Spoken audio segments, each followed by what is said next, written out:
What if I told you that Margot Robbie wore a dead woman's jewelry while filming Once Upon a Time in Hollywood? Not just any dead woman, Sharon Tate herself. The same perfume bottle Sharon used in her final days was sprayed on Margot's skin during filming. But that's just the beginning. China banned this entire movie because of 30 seconds of footage. Tom Cruise was supposed to be Brad Pitt, and Leonardo DiCaprio's most authentic moment in the film wasn't even scripted. It was pure terror caught on camera. These aren't just Easter eggs or fun facts. These are secrets that prove Tarantino's masterpiece is way darker and more connected than you ever imagined. Look, I've been researching Tarantino films for years, and I thought I knew everything about Once Upon a Time in Hollywood. Then I discovered that nearly every single prop, location, and even piece of jewelry in this movie has a twisted backstory that connects to real murders, banned films, and Hollywood's darkest secrets. We're not just talking about Easter eggs here. We're talking about a web of connections so deep that it'll make you question everything you thought you knew about this film. I'm about to show you 20 facts that prove Tarantino didn't just make a movie. He created a time capsule filled with cursed objects, recycled from his own films, and borrowed from tragedy itself. By the end of this video, you'll never watch this movie the same way again. So smash that subscribe button, because what I'm about to reveal goes way deeper than any movie analysis you've ever seen. Number 20. Margot Robbie's real Sharon Tate jewelry. Let's start with something that'll give you absolute chills. Margot Robbie didn't just play Sharon Tate, she literally became her in the most haunting way possible. Tate's own sister, Deborah, personally loaned the production of actual pieces from Sharon's jewelry collection. We're talking rings, necklaces, earrings that the real Sharon Tate wore in the final months of her life. But here's where it gets even more spine-tingling. Robbie also used Sharon's actual perfume, a bottle that was still partially used when Sharon died. Imagine the emotional weight of that. Every time Margot put on that perfume, she was literally carrying Sharon's essence. The attention to authenticity here isn't just impressive, it's deeply moving and shows the respect Tarantino had for honoring Tate's memory rather than exploiting it. Number 19. Michael Madson's Reservoir Dogs Cadillac. Speaking of real props with incredible histories, eagle-eyed Tarantino fans caught something amazing in Brad Pitt's garage scenes. That sleek Cadillac Coupe de Ville that Cliff Booth works on. It's not just any vintage car. It's the exact same vehicle Michael Madson's Mr. Blonde drove in Reservoir Dogs back in 1992. Think about that for a second. This car has been sitting in storage for nearly 3 decades, waiting for its moment to shine again. It's like Tarantino keeps a museum of his greatest hits, and sometimes those artifacts get to live again in new stories. The car represents this perfect bridge between Tarantino's early independent filmmaking days and his current Hollywood epic period. It's also a subtle nod to longtime fans who've been following his career since the beginning. Number 18. The Bride's Kill Bill car returns. But that Cadillac isn't the only car with a twisted cinematic past. Remember the Bride's iconic yellow 1997 Pontiac Firebird from Kill Bill Volume 2? Well, the same model makes a haunting appearance here. What makes this even crazier is that it's the exact type of car Uma Thurman actually crashed during that infamous stunt sequence that went horribly wrong. Thurman's real-life accident was a major controversy that surfaced years later, involving unsafe working conditions and pressure to perform dangerous stunts. So seeing this car model again feels like Tarantino confronting his own filmmaking demons. It's simultaneously a celebration of practical stunt work and a reminder of how dangerous movie magic can be. The fact that he chose to include it shows either incredible boldness or complete tone deafness. Maybe both. Number 17. The real Playboy Mansion filming. Now here's where Tarantino's obsession with authenticity gets historically wonky. Those glamorous Playboy Mansion scenes with all the beautiful people lounging around the pool, they were filmed at the actual Playboy Mansion in Holmby Hills. Tarantino got permission to shoot at one of America's most exclusive private residences. But here's the historically hilarious kicker. Hugh Hefner didn't even move into the Playboy Mansion until 1971, a full 2 years after this movie takes place in 1969. During the film's timeline, Hefner was still living in Chicago, running his empire from there.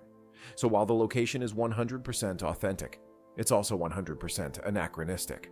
Tarantino chose cinematic impact over historical accuracy. And honestly, when the location looks that good, who cares about a couple years? Number 16. Django Unchained sets reused. Tarantino's love for recycling His own work goes way beyond just cars and locations. Those dusty Western movie sets where Rick Dalton films his Bounty Law television series, they're actually leftover pieces from Django Unchained's Candyland Plantation and other Western locations. It's like Tarantino built his own personal backlot, where sets get to live multiple lives across different films. This isn't just cost-cutting. It's genuinely poetic. The same wooden facades that witnessed Django's bloody revenge now serve as the backdrop for a fading TV Western star's final performance. There's something beautifully cyclical about how Tarantino treats his filmography like one giant interconnected universe where props, cars, and locations can jump between movies and carry their histories with them. Number 15. Zoe Bell's meta stunt coordinator role. Here's some next-level meta casting that'll make your head spin. Zoe Bell, the badass stunt woman who plays the stunt coordinator character in the movie, was actually the film's real-life stunt coordinator behind the scenes. So she's literally playing herself, playing a character version of herself. It's like Inception, but with stunts. Bell has been Tarantino's secret weapon since Kill Bill, where she doubled for Uma Thurman in all those sword fights. She went on to be the star of Death Proof, hanging off the hood of a speeding car for real. Seeing her in this role is beautiful because it acknowledges the invisible army of stunt performers who make action movies possible. She represents decades of partnership between Tarantino and the stunt community, and having her play the role is the ultimate insider tribute. Number 14. Inglourious Basterds, Nazi Burning Connection. Remember that satisfying flamethrower scene where Rick Dalton torches Nazis in his TV Western?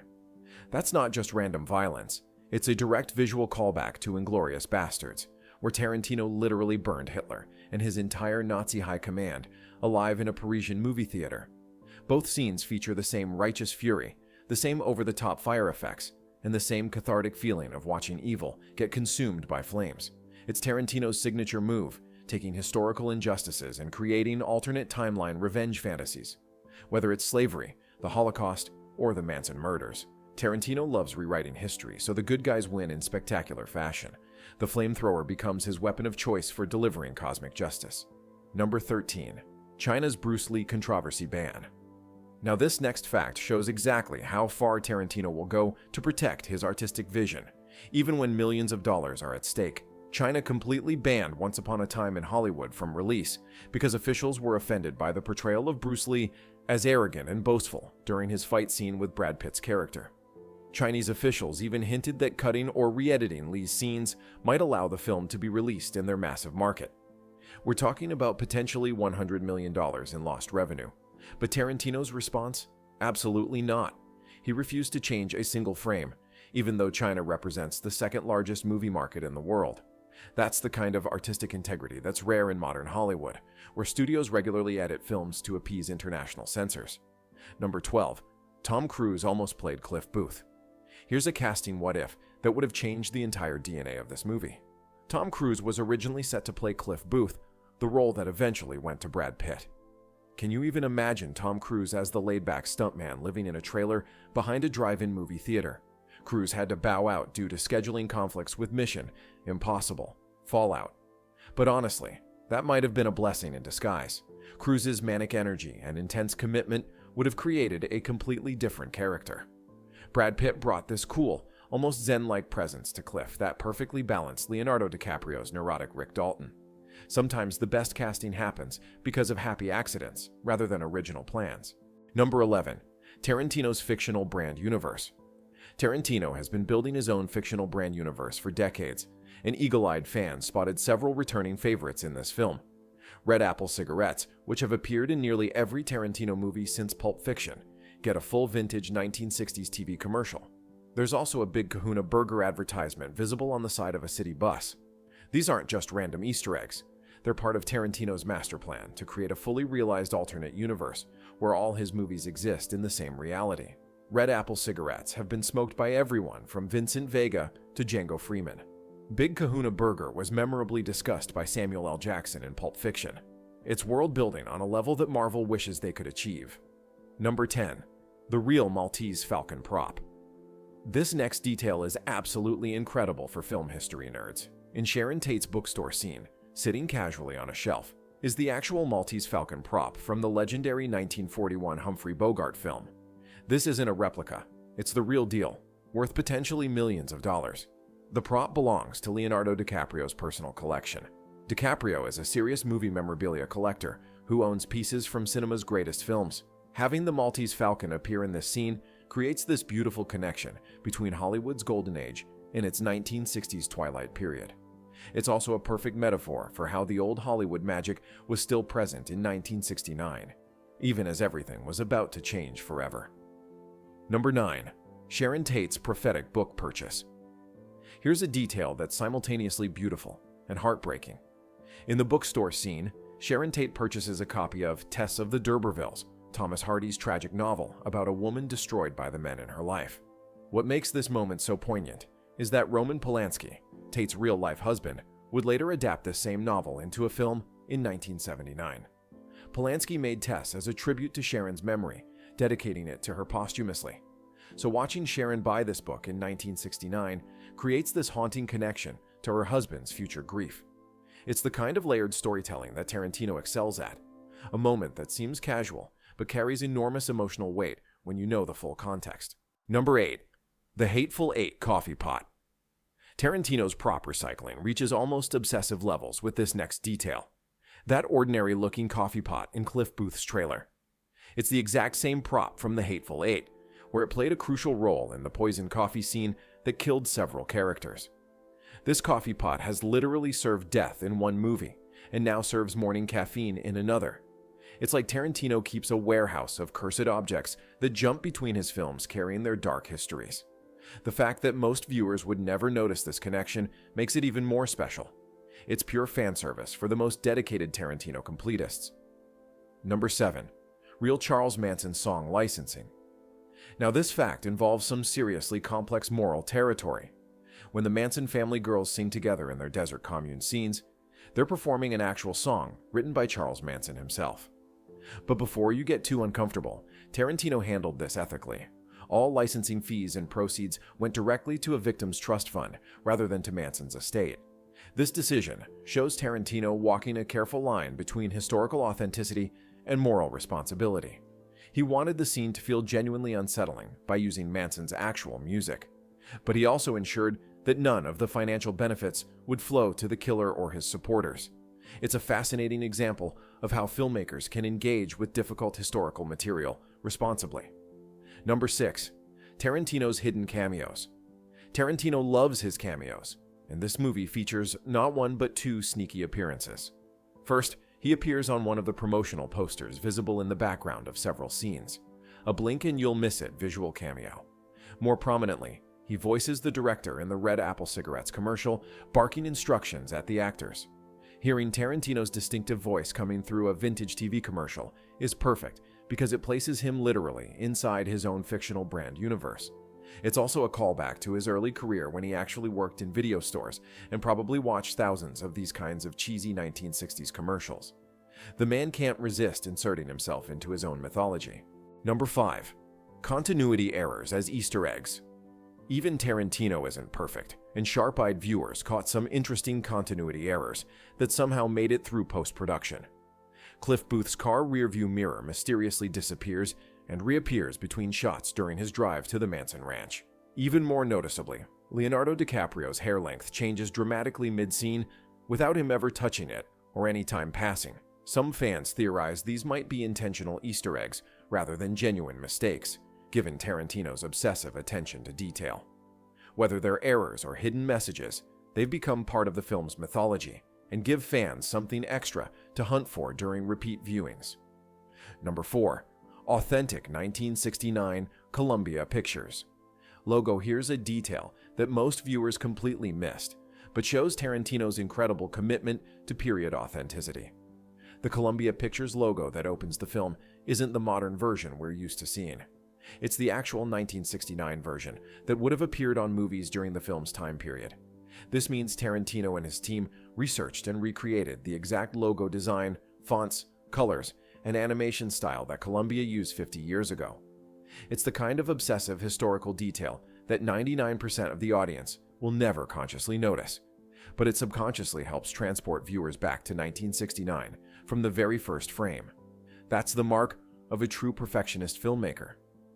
Number 3. Authentic 1960s radio recordings. Tarantino's commitment to audio authenticity is just as impressive as his visual details. Every single radio advertisement, jingle, and commercial that plays throughout the movie consists of actual recordings from KHJ radio in Los Angeles during 1968 and 1969. These aren't recreations or sound-alikes. They're the real deal. This means Tarantino's team had to dig through archives of 50-year-old radio broadcasts to find the perfect commercials for each scene. The result is a completely authentic soundscape that makes you feel like you're actually riding in a car through 1969 Los Angeles. It's world building through audio that most filmmakers would never bother with. But it's exactly this kind of detail that makes Tarantino films feel so immersive. Number 2. The Wilhelm Scream Easter egg film nerds. This one's for you. During Rick Dalton's Bounty Law shootout scene, when one of the bad guys gets shot and falls dramatically, you can hear the famous Wilhelm Scream sound effect. This is the most overused sound effect in movie history, appearing in everything from Star Wars to Lord of the Rings. The Wilhelm Scream has become an inside joke among filmmakers and sound designers, so its appearance here is Tarantino tipping his hat to classic Hollywood sound design. It's also perfect for Rick Dalton's cheesy TV Western, since the Wilhelm Scream originated in 1950s Westerns. It's a sound effect with its own cult following, and Tarantino couldn't resist including it in his love letter to old Hollywood. Number 1. Leo's genuine flamethrower reaction. And now for our final fact, which might be the most beautiful example of Tarantino capturing real movie magic. In the flashback scene, where we see Rick Dalton training with the flamethrower for his Nazi-burning TV scene, there's a moment where Rick recoils from the intense heat and looks genuinely startled by the weapon's power. That wasn't acting. That was Leonardo DiCaprio's completely genuine, unscripted reaction to experiencing a real flamethrower for the first time. Tarantino loved the authentic moment so much that he built it into the story as character development, showing how even a professional actor can be surprised by the tools of his trade. This perfectly encapsulates what makes Tarantino special as a director. He creates an environment where real moments can happen, and then has the wisdom to recognize when reality is more interesting than fiction. DiCaprio's genuine surprise became Rick Dalton's character moment, blurring the line between actor and character in the most organic way possible. And there you have it, 20 incredible secrets that prove Once Upon a Time in Hollywood is even more layered and complex than you realized. From real Sharon Tate jewelry to authentic 1960s radio commercials, Tarantino created a time machine disguised as a movie. Which fact blew your mind the most? Drop a comment below and let me know. Don't forget to subscribe for more deep dives into your favorite films, and I'll see you in the next one.